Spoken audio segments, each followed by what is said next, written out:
Are there any questions? Like, for instance, how do I prove and get my extra credit?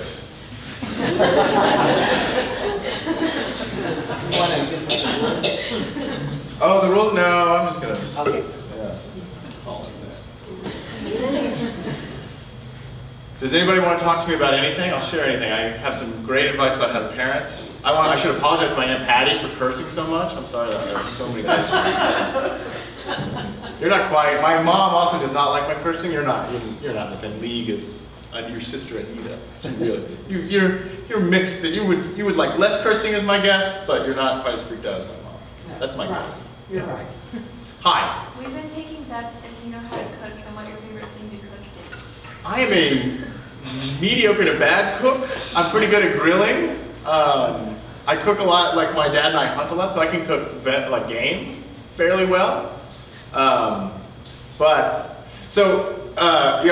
guys know I like to talk about marriage and so a lot of negotiating with my wife is like who does which chores and how we balance our. She really hates shopping and planning the meals. But then I took over for a while, and she so hates the way I do it and what I cook that she was like, forget it, I'll just do this task. I was really a big fan of taco night, and apparently that was not a big hit with my wife, taco night. So, you know what I'm great at, what I'm killer at is waffles. I make waffles every Saturday morning, and the kids love it, everybody's happy. Carrie actually doesn't eat any of the waffles I make, but I know they're good. I put a lot of honey in them, really good. So, waffles are the best thing. Do you cook? Are you any good?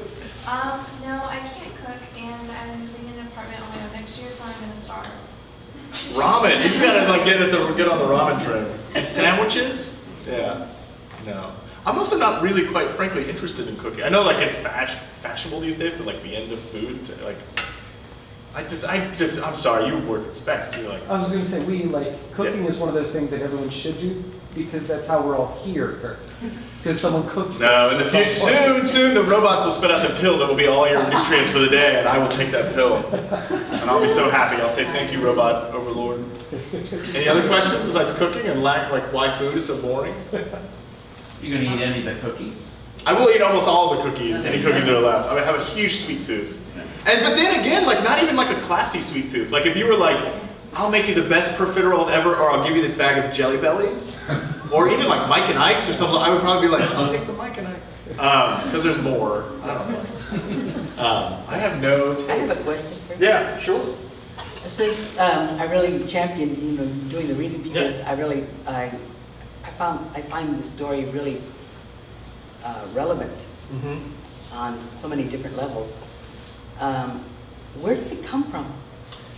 I think a lot of it is that I see myself like a lot of these kids. I see in myself this urge to live sort of wild and outside the rules of the world, at the same time with this longing for a family and some sort of order. And then I make no secret of the fact that I'm a terrible drunk. I'm not drinking. I've not been drinking for 12 years or something. The idea of the werewolf, a violent transformation, was something I feel akin to in some ways too. And so the idea that as these kids start messing around with this notion of can they go crazy and make themselves do things they wouldn't normally do, it was a fun way for me to write some about my own relationship to drinking and being wild and being, because I had a good time as a kid. I loved going to punk shows and being sort of wild and free, and it had this other side to it that was a little more dangerous, and so it was a fun way to write about that, people trying to hold that energy together and not letting it destroy everything.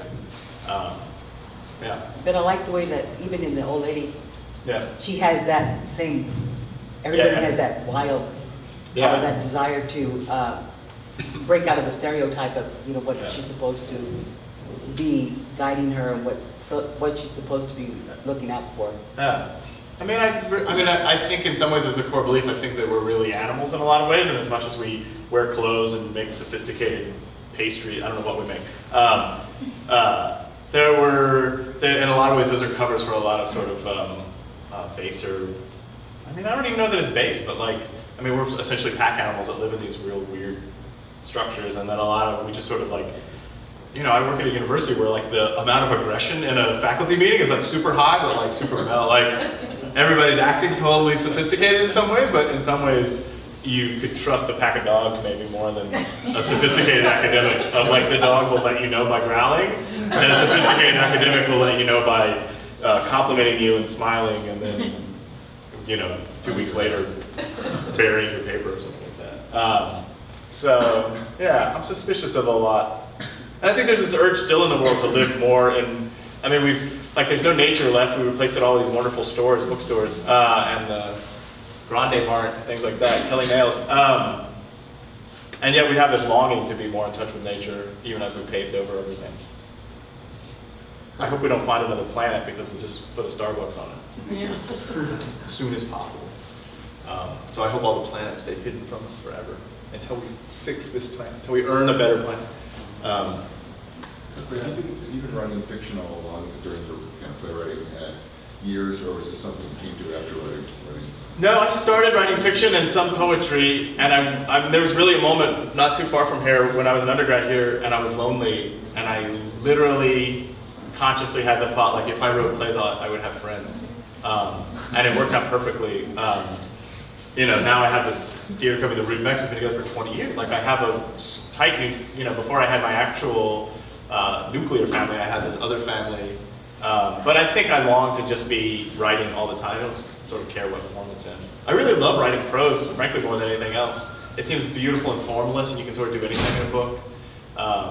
Whereas plays, also there's this great, readings are one thing because you're sort of trapped here, especially if you're trying to get extra credit, but at a play, like if you're bored for like 5 seconds, you're stuck there, like you can't drift off really, but a book you can like set it down, you can go cook, you can get a drink, like you can read it at your own pace, and it's sort of consumed the way it's composed, in the same pace, and I think that's more fair to the audience, to the reader, to let them take a break and do whatever they want to do.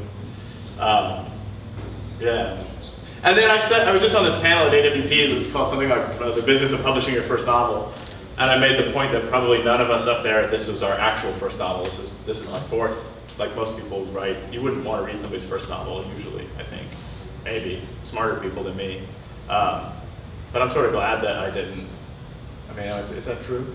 I think in retrospect, I'm glad that at least that nobody knows what those other books are about. Oh, God. It was about like the last night of King Arthur's court. I'm sure it's like I should never look at it again. I shouldn't even think about it. I'll never think about it again, so I won't have to think about it. Yeah. But I like being in my study and writing, more than, it's like sort of being with my wife, tickling my children, and probably being in my study writing, like in order. So, yeah. And soon my children won't let me tickle them anymore, I fear. They'll come in age, like, what are you kids, 35? They still like me too. They like you too? Oh, good. I hope so. I dearly hope so. Yeah. Anything else before we eat all our cookies? You're like, come on, man, bring the cookies. Cool. Well, thank you all for coming out. It's a real honor. It's especially an honor to have my students here. Thank you guys so much for coming out. Double extra credit. Thank you. Thank you, Melba. And thanks to Malvern. Everybody buy